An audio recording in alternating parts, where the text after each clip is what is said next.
Hello students, I am Sarika Sahu, Assistant Professor in Bharati College of Pharmacy. So students, this video is for B Pharm 4th Sem and subject is Physical Pharmaceutics 2 and Unit 4 Surface Tension and Interpatient Phenomena. Okay. So students, we have already discussed in last video adsorption process. Okay.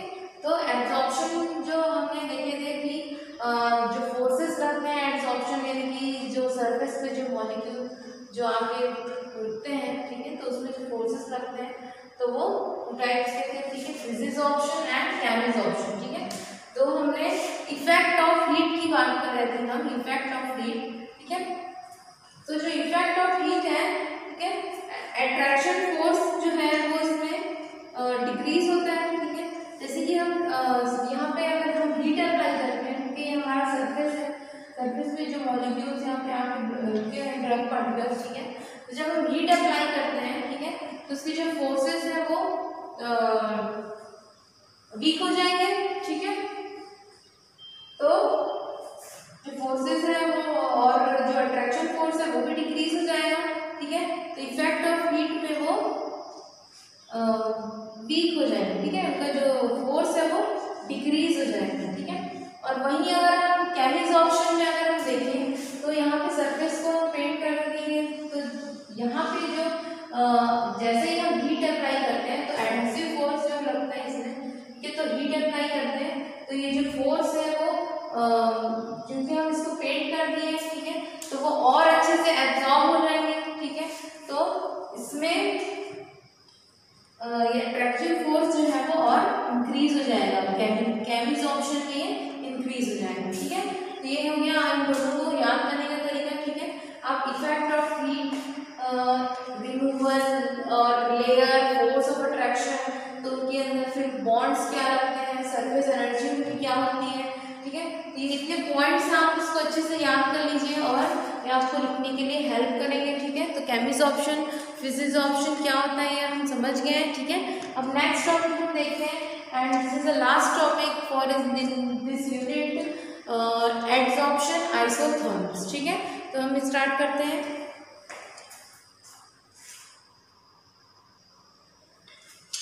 चलिए अब next topic जो हम start करते हैं वो है adsorption isotherms, ठीक है। सो एडसॉर्प्शन तो आप समझ गए होंगे कि किसी भी सरफेस पे अगर ड्रग पार्टिकल्स आके अटैच हो रहे हैं, ठीक है, सरफेस के ऊपर, ठीक है, अंदर नहीं सरफेस के ऊपर अगर आके अटैच हो रहे हैं वो हो गया हमारा एडसॉर्प्शन। अब आइसोथर्म क्या होता है? Isotherm means iso means same, ठीक है, या कांस्टेंट, ठीक है, और थर्म मीन्स टेम्परेचर, ठीक है। तो अब अगर हम बात करें एक एट कांस्टेंट टेम्परेचर में,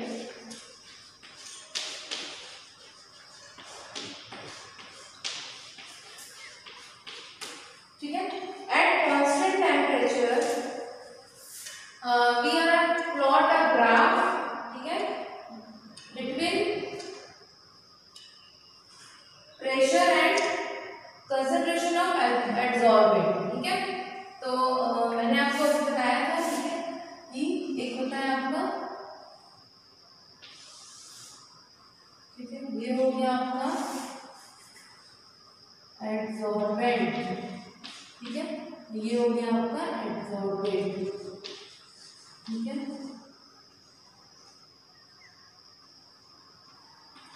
ओके स्टूडेंट, एक होता है आपका एडसॉर्बेंट, एक होता है आपका एडसॉर्बेट, ठीक है। तो जब जिस सरफेस के वो आके अटैच हो रहे हैं दैट्स कॉल्ड एडसॉर्बेंट, एंड जो ड्रग पार्टिकल्स या जो मॉलिक्यूल आके अटैच हो रहे हैं that's called adsorbate, okay, wait and band, ठीक है। तो students at constant temperature a plot a graph between the pressure and concentration of adsorbate, concentration of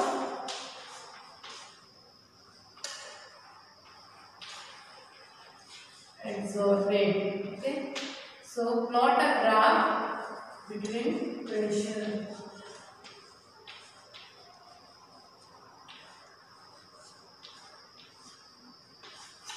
okay, ये जो प्लॉट है ये पैरेलल भी हो सकता है, ठीक है, इस तरीके से भी बढ़ सकता है, इस तरीके से भी बढ़ सकता है, या ये हीट के ऊपर डिपेंड करता है, ठीक है, और कांस्टेंट टेम्परेचर के ऊपर डिपेंड करता है, ठीक है। जो एड्सॉर्बेट और एड्सॉर्बेट जितना प्रेशर लगा उतना ही एड्सॉर्बेट कंसंट्रेशन एड्सॉर्बेट, ठीक है। तो ये एड्सॉर्बेट के कंसंट्रेशन के ऊपर डिपेंड करता है कि किस तरीके का ग्राफ फॉर्म होगा, ठीक है। और एब्जॉर्प्शन जो है वो एब्जॉर्प्शन आइसोथर्म इसलिए बोला जाता है कि जो ग्राफ प्लॉट होता है, ठीक है, pressure and concentration of adsorbate के बीच में होता है और एक कांस्टेंट टेम्परेचर, ठीक है, ये दोनों एक साथ बढ़ रहे हैं, ठीक है। प्रेशर भी जितना प्रेशर हम देंगे उतना ही कंसंट्रेशन ये बढ़ेगा, ठीक है, या कंसंट्रेशन जितना होगा उतना ही प्रेशर, तो दोनों आइसो है, ठीक है, इसलिए इसको आइसो बोलते हैं। और एक टेम्परेचर कांस्टेंट टेम्परेचर में ये सारा जो फिनोमिना ये हो रहा है, इसलिए इसको टेम्परेचर इज थर्म, ओके। सो इसलिए इसको बोला जाता है एब्जॉर्प्शन एट आइसोथर्म, यानी कि एब्जॉर्प्शन आइसोथर्म, ओके। तो इस ग्राफ जो ग्राफ प्लॉट हो रहा है वो कहलाएगा आपका एब्जॉर्प्शन आइसोथर्म, ठीक है। इसी को ही हम बोलेंगे एब्जॉर्प्शन आइसोथर्म,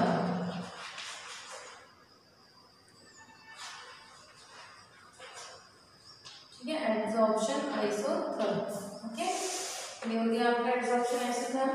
अब हम देखते हैं कि इसके कुछ थ्योरम्स हैं, ठीक है। एब्जॉर्प्शन आइसोथर्म से तो हमको पता चल गया क्या होता है, ठीक है। आप एब्जॉर्प्शन आइसोथर्म्स के थ्योरम्स हम देखते हैं, ठीक है, उसके डेरिवेशंस देखते हैं।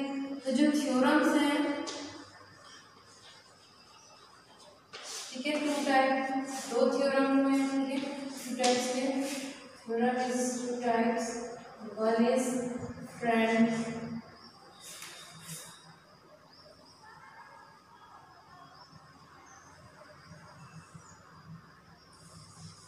Freundlich and Lagunier. जो theorem है, theorem is two types, Freundlich theorem and Lagunier theorem, okay. So students, two types of theorem है, Freundlich theorem and Lagunier theorem, okay. So we have discussed about the Freundlich theorem, okay. First we have discussed Freundlich theorem.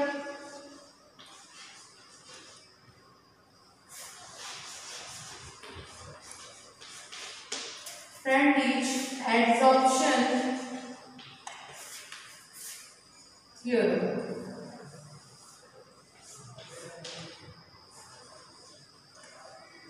okay. So it is based on or depend on chemisorption,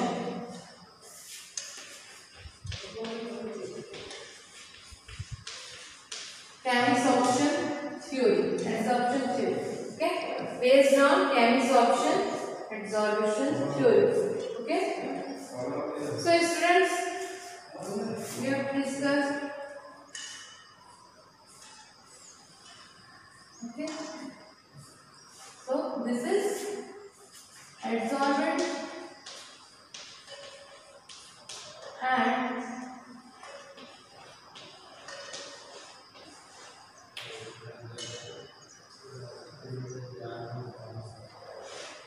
that is adsorbate,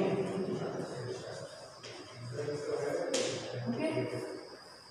That is adsorbent and that is adsorbate.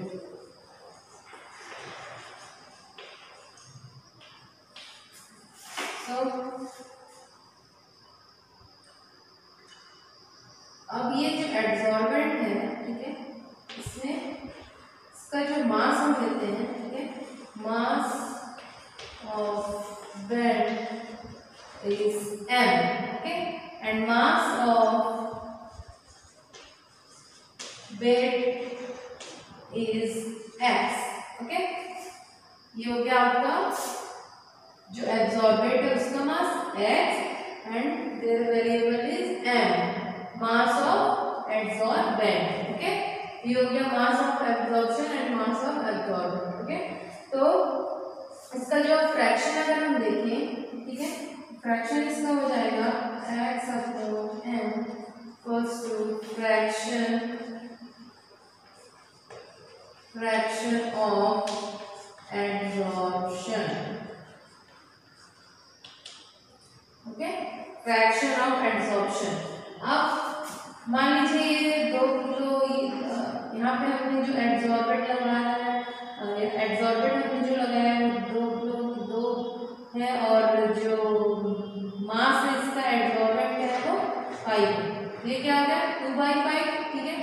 अब हम हमने इसमें जो हमारा absorbent है वो हमारा 5 है और जो हमने एब्जॉर्बेंट लगाया उसमें 1 किलो हमने और बढ़ा दिया तो वो हो गया 3, ठीक है। 1 किलो और बढ़ा दिया 4, ठीक है। तो इस तरीके से ये बढ़ते जाएगा तो ये हो गया हमारा 3/5, ठीक है। तो इनका जो फ्रैक्शन है ये हो जाता है फ्रैक्शन ऑफ एब्जॉर्बेंट, ठीक है। तो इस तरीके से हम देखते हैं, ठीक है। तो इनके बीच अब जो ग्राफ बनेगा फ्रेंडलिच एब्जॉर्प्शन थ्योरी की जो ग्राफ बनता है, ठीक है, वो भी pressure and fraction of absorption पे डिपेंडेंट, ठीक है। That is P and that is x upon m because the fraction is, okay, x upon m is a fraction of adsorption, ठीक है। तो इन दोनों के बीच जो ग्राफ है एक लीनियर ग्राफ होगा, ठीक है, और दोनों एक दूसरे के डायरेक्टली प्रोपोर्शनल है, ठीक है। तो अब इस ग्राफ से हम लिख सकते हैं, ठीक है, कि x upon m is directly proportional to pressure, okay। अब इन्होंने जो इक्वेशन दिया है, ठीक है, उसमें इन्होंने जो पार्टिकल्स हैं उनके नंबर्स, किस साइज के पार्टिकल्स हैं, ठीक है, कैसे पार्टिकल्स हैं, तो वो प्रेशर जो है वो अप्लाई करेंगे, ठीक है। वो प्रेशर से आके वहाँ पे अटैच होंगे, ठीक है, कितने फोर्स से, तो प्रेशर से आके वो एब्जॉर्बेंट में अटैच हो रहे हैं, अट्रैक्शन फोर्स से अटैच हो रहे हैं, ठीक है। तो प्रेशर यहाँ पे काम कर रहे हैं, ठीक है। तो इसमें एक और कंपोनेंट जुड़ जाएगा जो कि कांस्टेंट है 1/n, नंबर ऑफ पार्टिकल्स, ठीक है। तो ये जो n है ये कांस्टेंट रहेगा आपका, ठीक है। तो जो फ्रेंडलिच जो इक्वेशन आता है, ठीक है, वो इक्वेशन आपका हो गया x upon m equals to k constant, k is constant, p is pressure 1/n, okay। So that is Freundlich equation,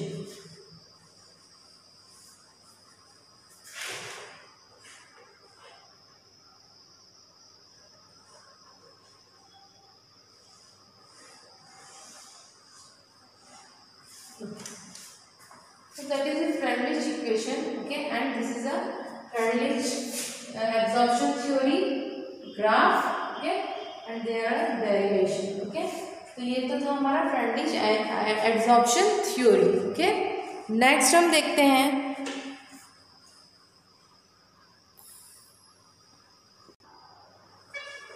अब नेक्स्ट हम देखते हैं फ्रेंडलिच एब्जॉर्प्शन थ्योरी यहाँ पे कंप्लीट हो गया है, ठीक है।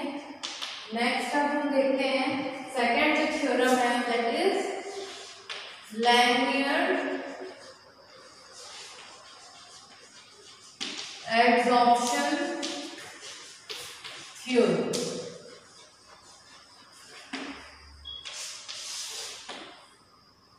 okay। So students, that is based on Fritz's option,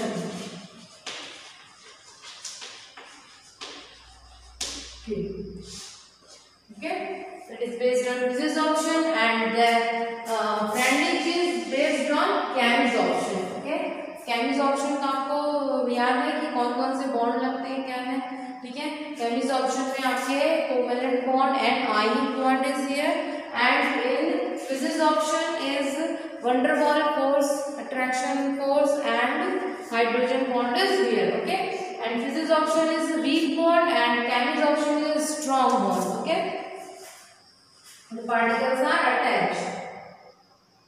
Okay, अब हम लैंगलियन थ्योरी की बात करें अगर हम, ठीक है, तो हम देखते हैं यहाँ पे, ठीक है, कि जो सरफेस है उसमें कुछ इस टाइप से स्ट्रक्चर होता है, ठीक है,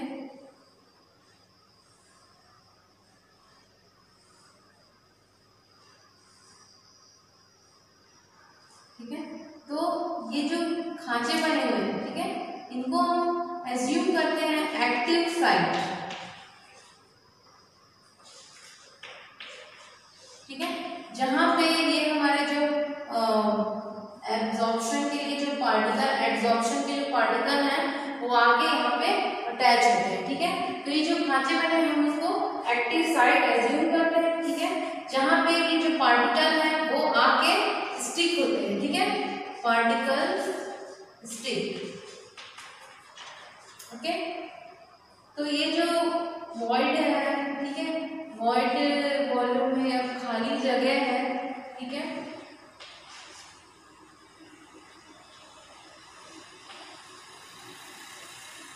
तो यहाँ पे आके जो पार्टिकल्स हैं वो आके स्टिक होते हैं, ठीक है, तो जो साइट है उसको हम बोलते हैं एक्टिव साइट, ठीक है, तो अब पार्टिकल्स जो है वो आके यहाँ पे अटैच होते हैं, कुछ पार्टिकल्स जो है वो वहां से बाहर भी आ जाते हैं, ठीक है, यदि जैसे कि अब सरफेस पे हमारे पार्टिकल्स अटैच कर हम उसको फूंक दिए, झड़ा दिए कुछ, तो कुछ पार्टिकल्स जो है वो रिमूव भी हो जाते हैं यहाँ से, ठीक है, कुछ अटैच होंगे, कुछ रिमूव होंगे, फिर कुछ नए आएंगे, फिर रिमूव होंगे, ठीक है, तो ये प्रोसेस चलता रहेगा, ठीक है। अब हम देखते हैं, ठीक है, जो इसके जो सरफेस है, ठीक है, यहाँ पे जो पार्टिकल है वो अटैच हो गए, ठीक है,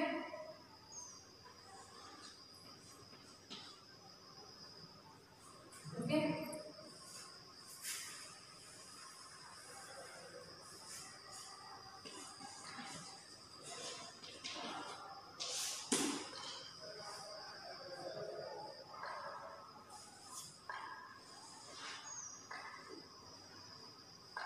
ठीक है, जब ये अटैच होते हैं, ठीक है, तो ये कहलाएगा एडसॉर्प्शन, ओके, एक्टिव साइट है ये हमारा, ठीक है, एक्टिव साइट में जब अटैच हो रहे हैं तो ये कहलाएंगे एडसॉर्प्शन, ओके। अब कुछ जो है वो हमारे साइट से बाहर भी चले जाते हैं, ठीक है, तो साइड से बाहर जाना, ठीक है, तो ये कहलाएगा आपका desorption, desorption, absorption and desorption, okay, absorption and desorption, okay. So अब हम इनको देखते हैं, जो फ्रेंडली लैंगुइनल जो एब्जॉर्प्शन थ्योरी है वो इसी के एब्जॉर्प्शन एंड डिसॉर्प्शन की थ्योरी पे बेस्ड है, ठीक है। अब हम देखते हैं इनका डेरिवेशन किस टाइप का है, ठीक है, आप ये पहले देख लीजिए, जो सरफेस है, ये जो सरफेस है, ठीक है, इसमें कुछ कुछ एक्टिव साइट्स होते हैं, ऐसा हम एज्यूम करते हैं, ठीक है, वहां पे आके हमारे जो मॉलिक्यूल्स है वो अटैच होते हैं इन सरफेसेस, ठीक है, सरफेस पे हम बात कर रहे हैं, एब्जॉर्प्शन जो है सरफेस पे होता है, तो वैसे ही जो यहाँ पे एक्टिव साइट्स जो खांचे बने हुए हैं, ठीक है, हम उनको बोलते हैं एक्टिव साइट, ठीक है, और वो जो वॉइड है, जो खाली जगह है, ठीक है, वहां पे जो हमारे पार्टिकल आके स्टिक हो रहे हैं, ठीक है, तो कभी हम उनको झड़ा देते हैं तो वो कुछ पार्टिकल वहां से हट जाते हैं, ठीक है, तो वो जो हटने का जो प्रोसेस है ये कहलाता है आपका डिसॉर्प्शन, ठीक है, तो इन एक्टिव साइट से remove the particles called desorption and attach और attract the particles called desorption, sorry absorption, okay. तो अब इनका जो डेरिवेशन है अगर हम देखें, ठीक है, अगर हम रेट ऑफ एब्जॉर्प्शन की बात करें, रेट ऑफ एड्सॉर्प्शन की बात करें, ठीक है, तो हम इसको बोल सकते हैं R1, ओके, R1 डिनोट करते हैं अगर हम रेट ऑफ डिसॉर्प्शन की बात करें तो, और रेट ऑफ डिसॉर्प्शन अगर हम बात करें तो इसको हम बोल सकते हैं R2, okay, rate of desorption, ठीक है, R1 and rate of desorption is R2.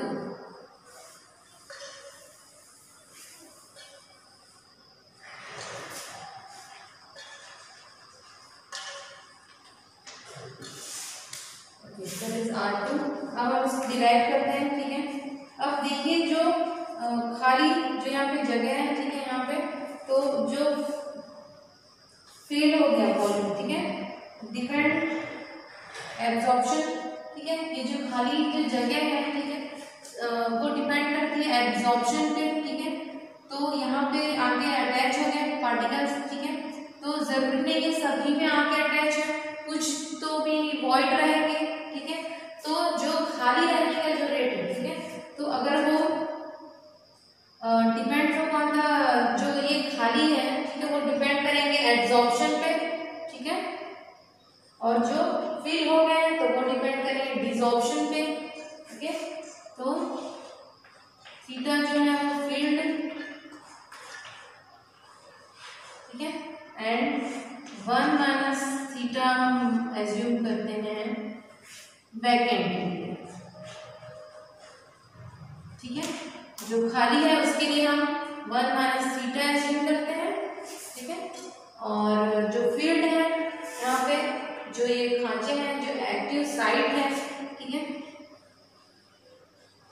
ठीक है, ये जो एक्टिव साइट है अगर ये फील्ड है, ठीक है, तो थीटा, और अगर फील्ड अगर ये जो फील्ड है, ठीक है, एंड डिसॉर्प्शन जो है वो डिपेंड करेगा, ओके, तो रेट ऑफ डिसॉर्प्शन जो है वो अगर फील्ड है, यहाँ पे फील्ड है जो मॉलिक्यूल, तो रेट ऑफ डिसॉर्प्शन जो है वो डिपेंड करेगा, ठीक है।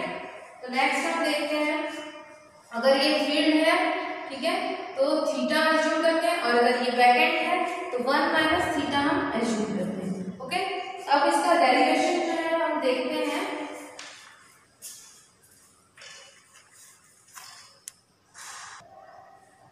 देखिए मैंने अभी आपको बताया है कि ठीक है, हम इसके आगे का हम इक्वेशन डेरिवेशन करते हैं, डिराइव करते हैं, तो ये जो एड्सॉर्प्शन है, ठीक है, यानी कि मॉलिक्यूल जो है वो सरफेस पे स्टिक है, चिपक गई सरफेस पे है, ठीक है, तो अब इसका रेट ऑफ एब्जॉर्प्शन क्या होगा हमारा R1 हमने एज्यूम किया है, और ये डिसऑर्प्शन यानी कि जो खांचे एक्टिव साइड से वहां से जो मॉलिक्यूल का बाहर चले जाना, ठीक है, तो डिसऑर्प्शन का जो रेट ऑफ डिसऑर्प्शन है हमने R2 एज्यूम किया है, ठीक है।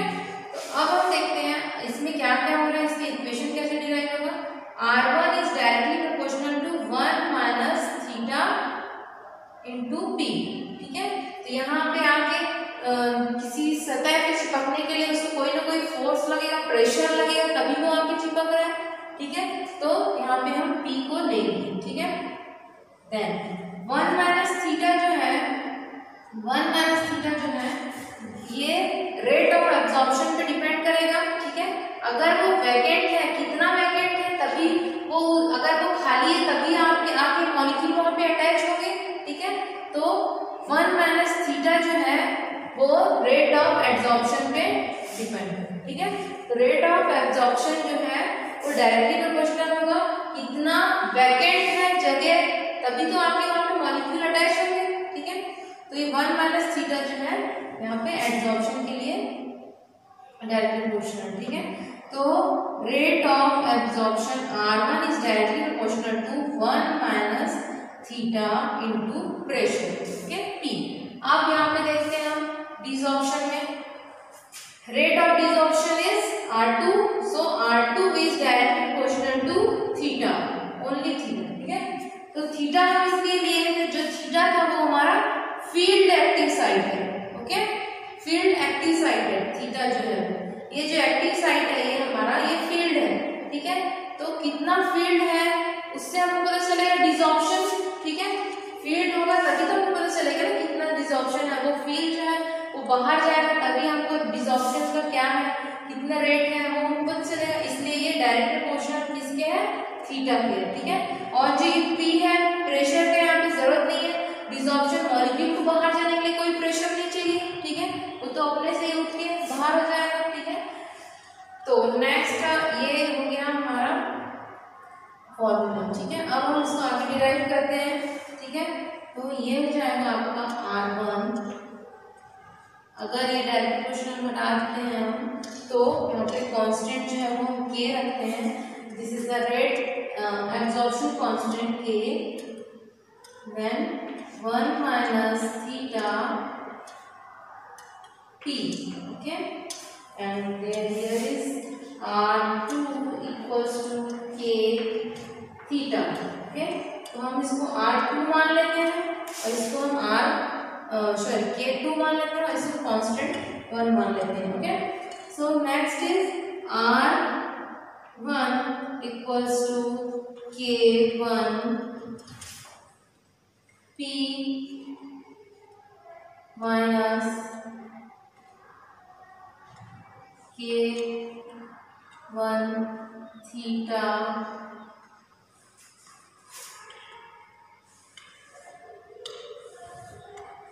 P, okay. ये हो गया R1 K1 इधर आ गया, ठीक है, P, देन थीटा यहाँ से खोल दिया R K1 theta P, okay.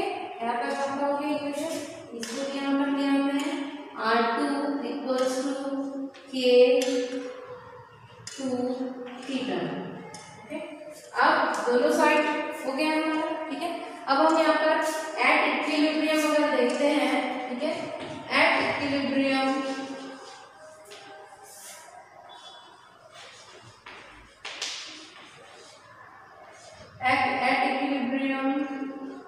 The equation is R1 equals to R2, so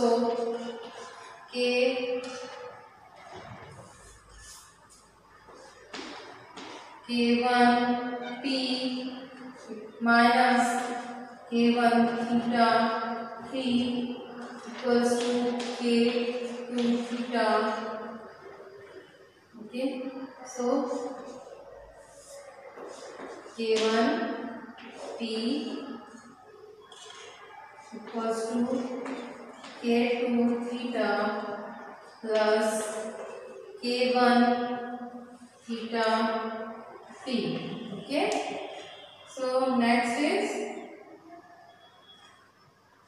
K1 P equals to theta, इसको हम ब्रैकेट में ले लेते हैं, K1 P, okay. So this is a Lagrange equation, okay.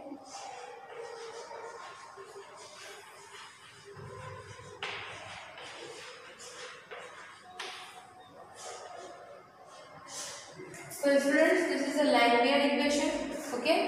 So जब हम एट इक्विलिब्रियम यहाँ से लेते हैं, ओके, R1 R2 जब हम इक्विलिब्रियम लेते हैं यहाँ पे, तो K1P minus K1 theta P equals to K2 theta, okay. अब हम देखते हैं अगर K1P को हम बाहर निकाल लेते हैं, ठीक है, तो K2 theta plus K1 theta P, okay. अब जो कांस्टेंट है, जैसे कि यहाँ पे थीटा थीटा है तो हम थीटा को बाहर निकाल लेते हैं, ठीक है। तो ब्रैकेट में हमारा बच गया K2 plus K1 and P भी बचा हुआ है, तो pressure is P, okay. So this is the Langmuir equation student. So ये लास्ट टॉपिक था। अब ये जो चैप्टर है आपका surface interfacial tension interfacial phenomena is completed, okay students.